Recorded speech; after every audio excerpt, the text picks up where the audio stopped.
Lieutenant Colonel Sarah Mitchell had earned her reputation through blood, sweat, and countless hours of tactical planning. At 34, she commanded the 3rd Armored Battalion with a precision that made even seasoned generals take notice.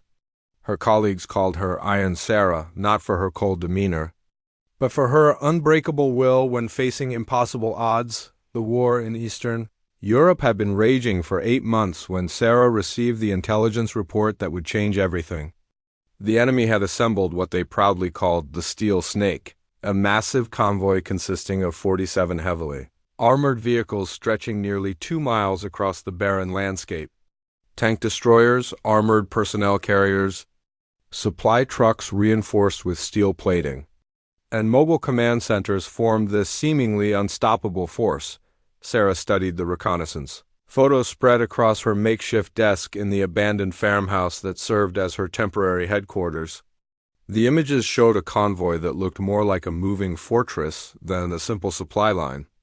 Each vehicle had been modified with additional armor plating, reactive armor tiles, and defensive systems that could deflect most conventional weapons.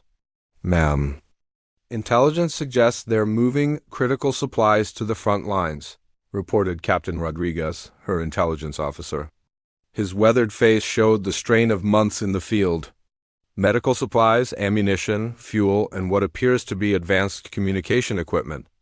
If this convoy reaches its destination, it could extend the conflict by months. Sarah traced the convoy's projected route with her finger. The path wound through narrow mountain passes and across open plains, seemingly chosen to minimize exposure to airstrikes. The enemy commanders had learned from previous losses and designed a route that would make traditional attacks nearly impossible. What's their estimated timeline? Sarah asked, her mind already working through potential scenarios. 48 hours until they reach the checkpoint. After that, they'll be under the protection of the main enemy force, Rodriguez replied. Intelligence also indicates they have significant air cover, at least 12 fighter jets providing overwatch, rotating in shifts to maintain constant protection. The room fell silent as the implications settled in. 47 vehicles, air support, and a timeline that left little room for extensive planning. Most commanders would have labeled it an impossible mission and focused their efforts elsewhere. But Sarah had built her career on turning impossible into inevitable. Major Thompson, her second-in-command, leaned forward in his chair. Ma'am, with respect, our current force strength might not be sufficient for a direct engagement. We have 18 main battle tanks, 12 infantry fighting vehicles, and supporting artillery. The numbers aren't in our favor. Sarah nodded thoughtfully. Thompson was right about the numbers, but numbers only told part of the story. She had learned long ago that warfare wasn't just about having more guns or bigger tanks. It was about understanding your enemy's weaknesses and exploiting them with surgical precision. Pull up the terrain analysis, she ordered, moving to the large map mounted on the wall. The map showed the convoy's route in detail, with elevation markers, natural obstacles, and potential ambush points clearly marked. For the next 3 hours, Sarah and her team analyzed every mile of the convoy's planned route. They studied weather patterns, examined satellite imagery of the terrain, and reviewed intelligence reports about the convoy's defensive capabilities. Slowly, a picture began to emerge, not of an unbreakable force, but of a massive, slow-moving target with predictable vulnerabilities. The convoy's greatest strength was also its greatest weakness. The 47 vehicles had to travel together to provide mutual support and protection. This meant they were constrained by the speed of their slowest vehicle and couldn't deviate from roads capable of supporting their massive weight. More importantly, their size made them predictable. There were only certain routes they could take through the mountainous terrain. As evening approached, Sarah called for a full staff meeting. Her battalion commanders, intelligence officers, and logistics personnel gathered in the cramped farmhouse kitchen. Maps covered every available surface, and the air was thick with cigarette smoke and tension. "Gentlemen, we have an opportunity," Sarah began, her voice carrying the confidence that had inspired soldiers through dozens of successful operations. "The enemy believes their convoy is unbreakable because of its size and armor. They've forgotten that every strength can become a weakness if properly exploited. She pointed to a narrow valley approximately 60 miles from their current position. Tomorrow at 0800 hours, that convoy will enter the Karelian Pass. It's the only route through the mountains that can support vehicles of that size. The pass is approximately 4 miles long, with steep walls on both sides and only one way in and out. Captain Yamamoto, the artillery commander, studied the map intently. "Ma'am, that's quite a distance from our current position. We'd need to move fast and light to get there in time." "Exactly," Sarah replied. "We're going to split our force. A small diversionary unit will engage their air cover from the east, making them think we're planning a conventional assault from that direction. Meanwhile, the main force will move through the night to reach positions overlooking the pass." The plan that emerged over the next several hours was audacious in its simplicity and terrifying in its potential consequences.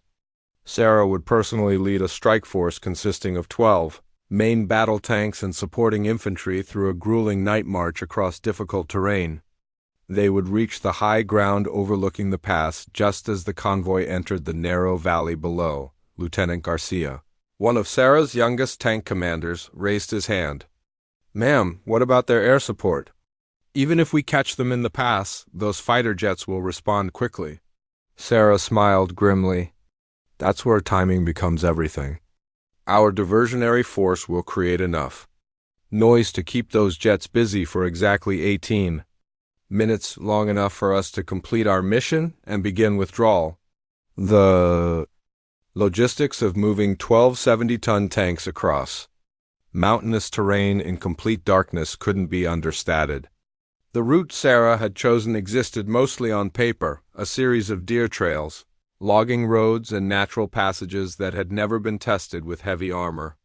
One breakdown, one wrong turn, or one mechanical failure could doom the entire operation. As her commanders dispersed to brief their units and prepare equipment, Sarah remained in the kitchen studying the maps. The weight of command had never felt heavier. She was asking her soldiers to attempt something that military textbooks would classify as impossible. Moving heavy armor across broken terrain at night to reach an ambush position with split-second timing required everything to go perfectly. Major Thompson returned an hour later with the final equipment status.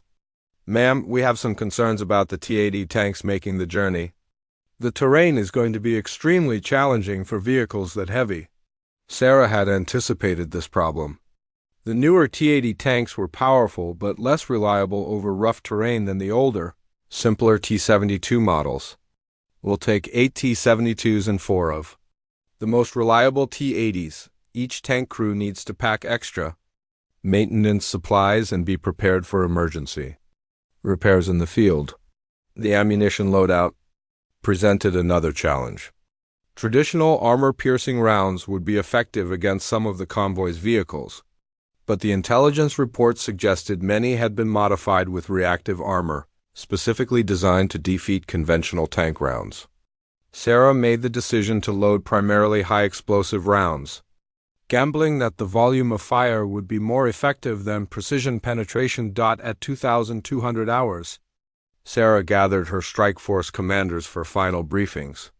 In the dim light of hurricane lamps, she reviewed the route one last time, ensuring each tank commander understood their specific responsibilities and timing requirements.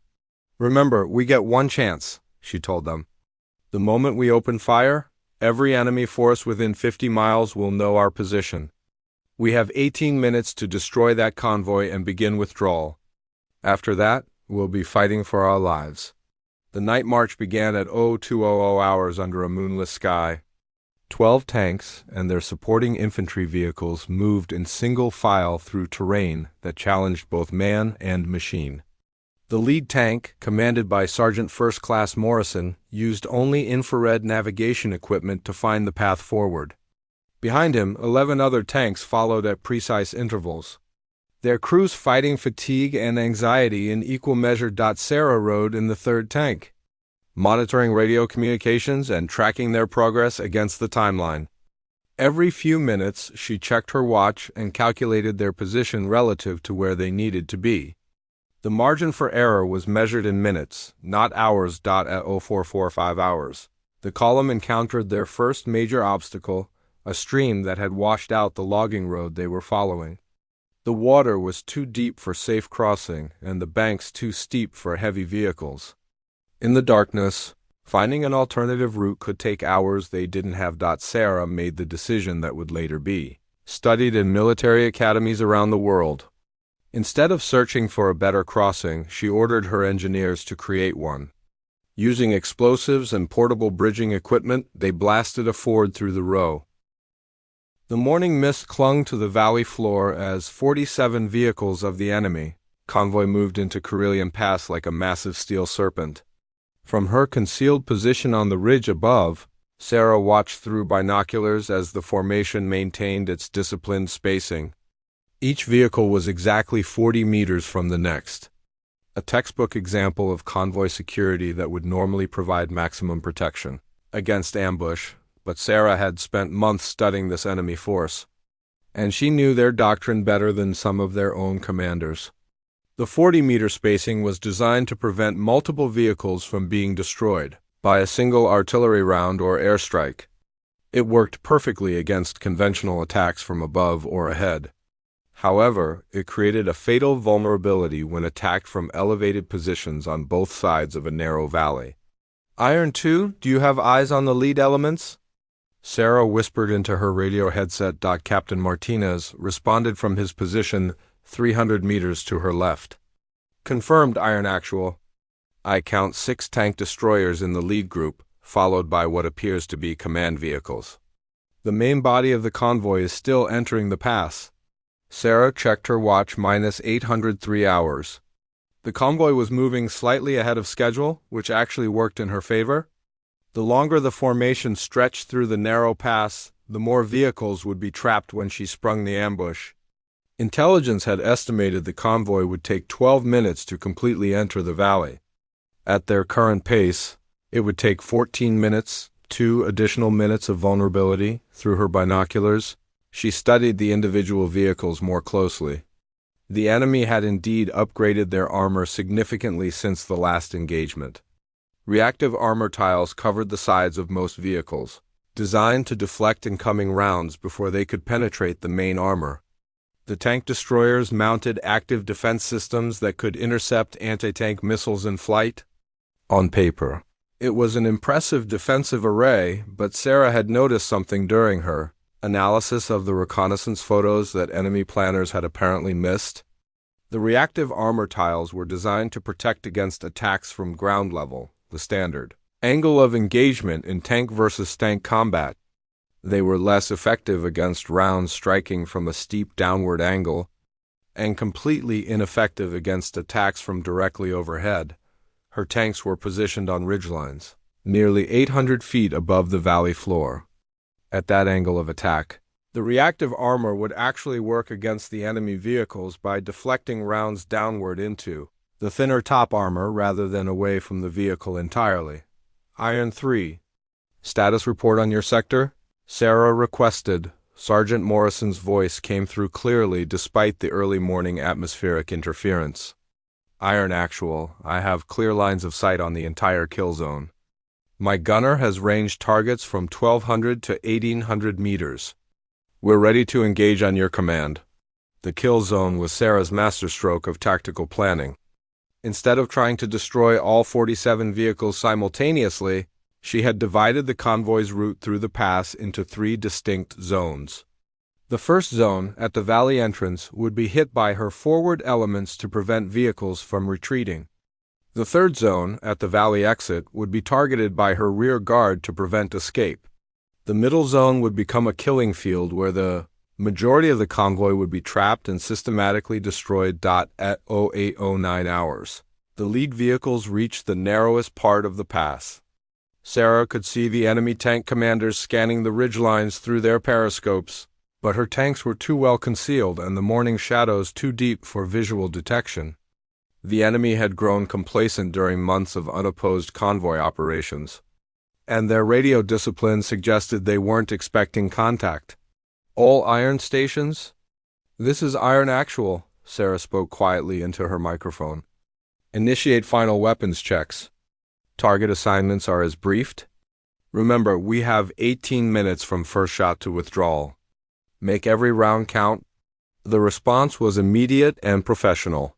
Her tank commanders confirmed readiness with brief, coded acknowledgments that wouldn't alert enemy radio intercept operators. After months of training together, Sarah's team operated with the precision of a Swiss watch. Through her binoculars, Sarah watched the convoy's command vehicle, a massive, heavily armored personnel carrier bristling with radio antennas, pass directly beneath her position. Inside that vehicle, enemy commanders were probably reviewing their operational timeline and congratulating themselves on another successful convoy run. They had no idea that 12 tank guns were trained on their formation from the seemingly empty ridgelines. Above. At 0812 hours, the tail end of the convoy entered the pass. 47 vehicles were now strung out along 2 miles of narrow valley floor with no room to maneuver and no cover from elevated attack. Sarah felt the familiar calm that always descended on her in the moments before combat. Crystalline clarity where time seemed to slow and every detail became perfectly clear. She keyed her radio one final time before giving the order that would change the course of the war. All iron stations, all iron stations. The enemy convoy is fully committed. Execute, execute, execute. The first round fired came from Sergeant Morrison's tank at the valley entrance. His high explosive shell struck the lead tank destroyer exactly where the turret joined the hull, causing a massive secondary explosion that lit up the morning sky.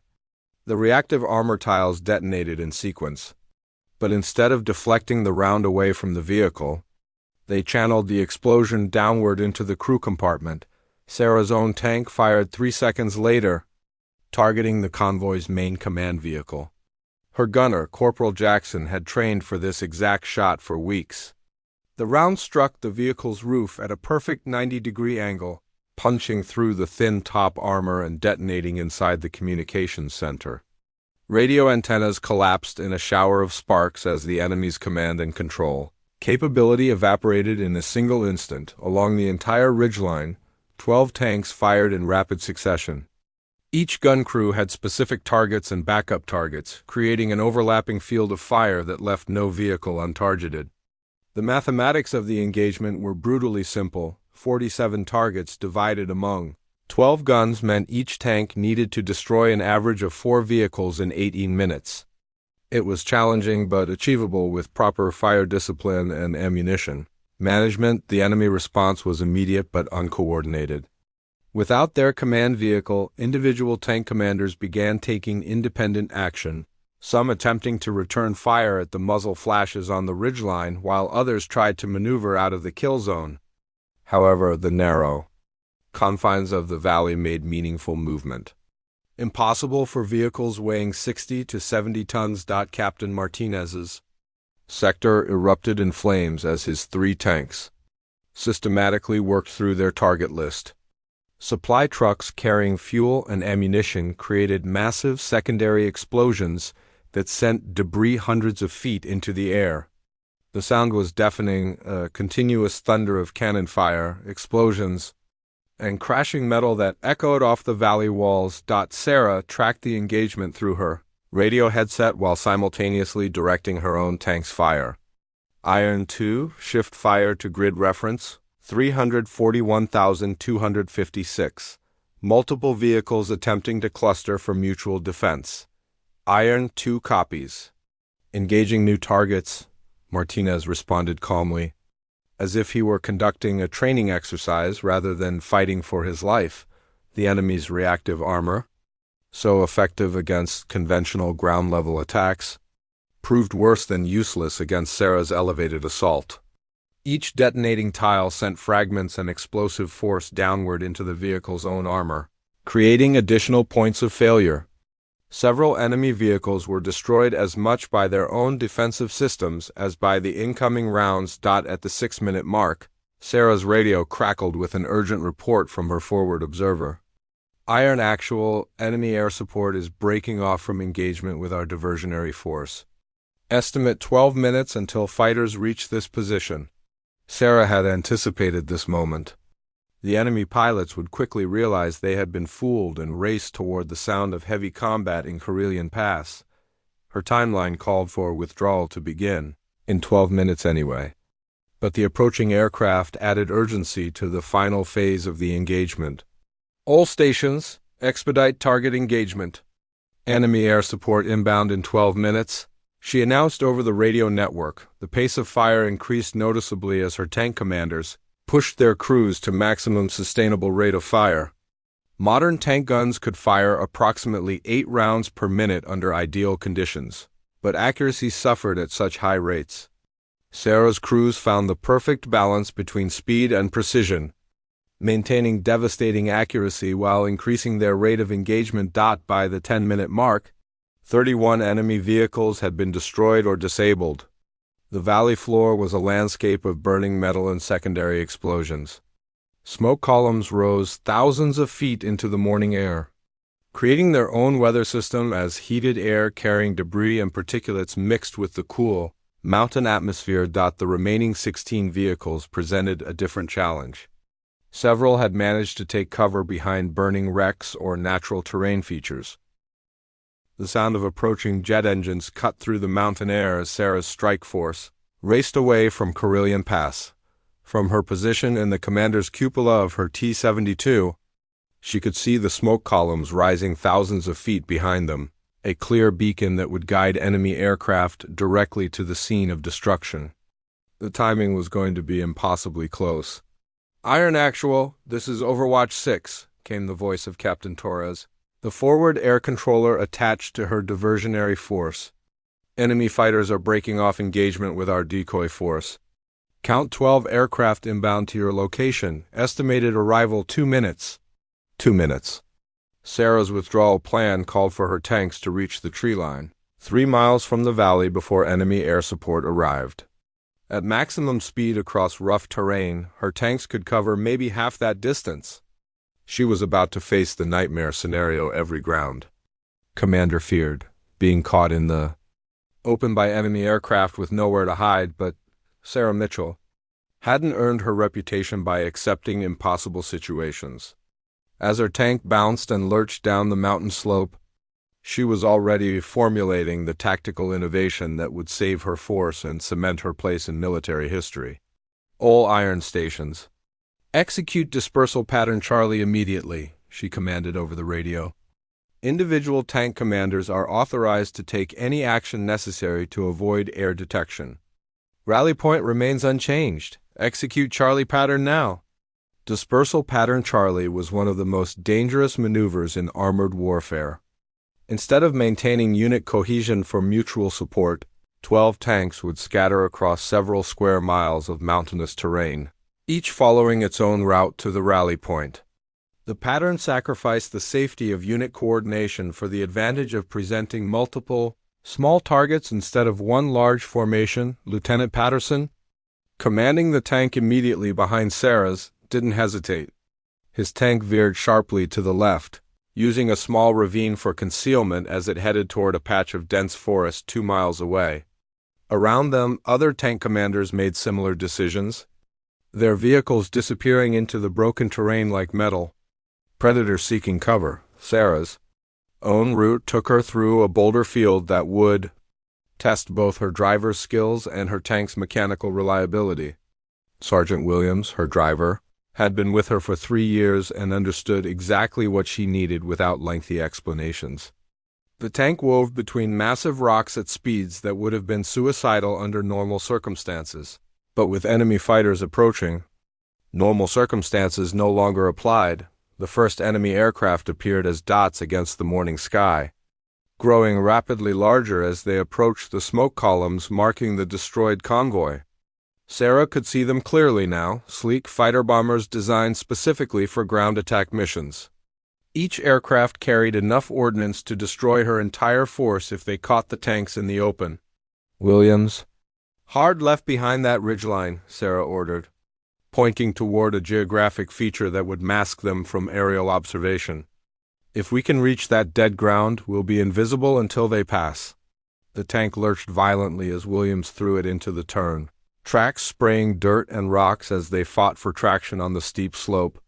Behind them, other members of the strike force were making similar desperate maneuvers, using every fold in the terrain to break line of sight with the approaching aircraft. At exactly 0831 hours, the first enemy fighter screamed over Karelian Pass at an altitude of barely 300 feet. The pilot could see the devastation below. 47 burning vehicles stretched across 2 miles of valley floor, but the attacking force had vanished into the mountains as completely as if they had never existed. Sarah held her breath as the fighter aircraft circled the valley, their pilots searching for targets among the smoke and flames. From her concealed position behind the ridgeline, she could hear the engines clearly but couldn't see the aircraft themselves. It was a deadly game of hide and seek where the penalty for losing was annihilation. "Iron 7, this is Iron Actual," she whispered into her radio. "Report your status." Captain Rodriguez's voice came back immediately but quietly. "Iron Actual, Iron 7 is concealed in the pine grove at grid reference 445,789. No visual contact with enemy aircraft from this position." One by one, her tank commanders reported in with similar messages.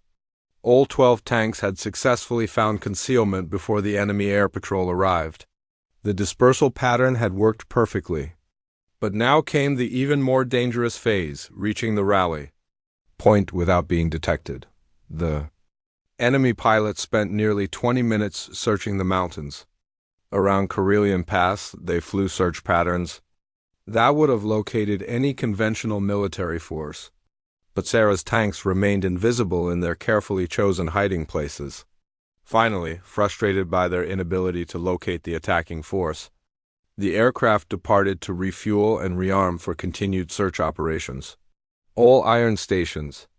Enemy air patrol has departed the area," Sarah announced over the radio. "Resume movement to rally point using individual concealment routes. Maintain radio silence until arrival."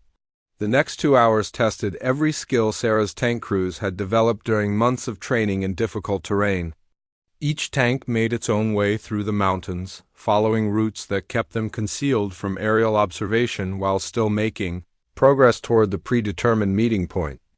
It was slow, dangerous work that required constant vigilance and expert navigation. Sarah's tank reached the rally point first, an abandoned mining facility hidden in a valley surrounded by dense forest.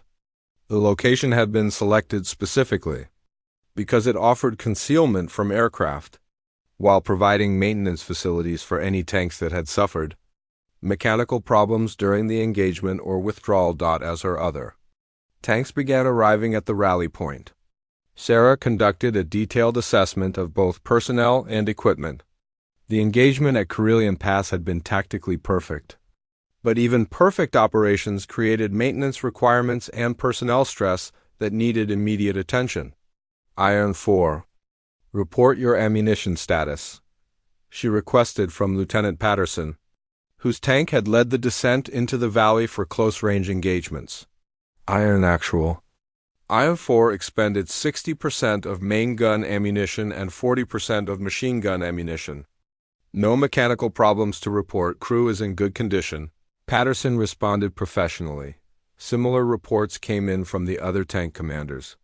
The force had expended significant ammunition during the 18-minute engagement, but all 12 tanks were mechanically sound and ready for continued operations. More importantly, not a single member of the strike force had been killed or seriously wounded during the mission. As the tactical situation stabilized, Sarah began receiving radio reports about the strategic impact of the convoy's destruction. Intelligence intercepts indicated that enemy commanders were in panic over the loss of the supplies and vehicles. The convoy had been carrying critical medical equipment, advanced communications gear, and 3 months' worth of specialized ammunition for their most effective weapon systems. "Iron Actual. This is Command 6, came the voice of General Harrison, Sarah's commanding officer. Intelligence confirms complete destruction of enemy convoy designated. Steel Snake, initial battle damage assessment indicates 47 vehicles destroyed with no survivors. Enemy radio traffic suggests this was their primary supply line for the next phase of operations. Sarah felt a moment of satisfaction at the confirmation, but her tactical mind was already focused on the next challenge. Enemy forces throughout the region would be searching for her strike force, and their current location wouldn't remain secret for long. They needed to move again, and soon, the journey back to friendly territory took another 18 hours of careful movement through terrain that seemed designed to destroy tracked vehicles. Sarah's route took them through abandoned farm country where years of neglect had turned roads into obstacle courses of potholes, fallen trees, and washed-out bridges, but the most dangerous moment came when they encountered an enemy patrol just 12 miles from their own lines. 8 enemy armored vehicles were conducting a sweep operation, searching for the force that had destroyed the Steel Snake convoy. Sarah's tanks were hidden in a tree line when the enemy patrol passed within 500 meters of their position. For 30 minutes, the two forces were close enough to engage in combat that would have been devastating for both sides. Sarah could see enemy soldiers through her binoculars as they searched the surrounding terrain. Her tanks had superior firepower and tactical position, but engaging would reveal their location to every enemy force. In the area, the decision to remain hidden while enemy soldiers searched for them tested every instinct Sarah had developed during years of combat command. Every fiber of her being wanted to engage and destroy the enemy patrol, but tactical wisdom demanded patience. She held her fire, and after what seemed like hours, the enemy patrol moved on without detecting her force. 6 hours later, Sarah's strike force crossed into friendly territory for the first time in 4 days. The welcome they received from their own forces was subdued but genuine. News of the convoy's destruction had already reached headquarters, and everyone